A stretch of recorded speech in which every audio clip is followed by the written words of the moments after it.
محکمه اختصاصی رسیدگی به جرایم سنگین فساد اداری یک سارنوالی نظامی اسبق لوی سارنوالی که رتبه تورن جنرالی دارد را به جرم اخذ 50,000 افغانی رشوه به 2 سال و 6 ماه قید محکوم کرد. شیراقا منیب رئیس هیئت قضایی با صدور این فرمان گفت این فیصله نهایی نبوده و مجرم حق استئناف خواهی را دارد. تو اسامی عبدالحی جرأت ولد عبدالشکور را در قضیه اخذ رشوت طبق هدایت فقره 1 ماده 255 قانون جزا از آغاز ایام نظارت و توقیفی مورخ 29/7/1395 به مدت 2 سال و 6 ماه حبس تنفیذی و پرداخته و بلغ 50,000 افغانی جزای نقدی معادل رشوت محکوم به مجازات نمودیم.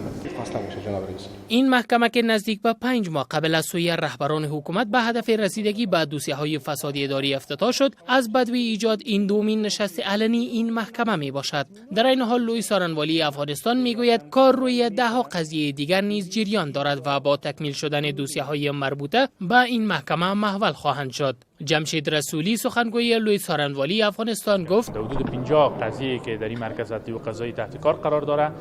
تحقیق پیرامون بعضی از آغاز شده و چند قضیه شام تحقیق پیرامونش تکمیل و آماده محول ساختن بر محکمه هست.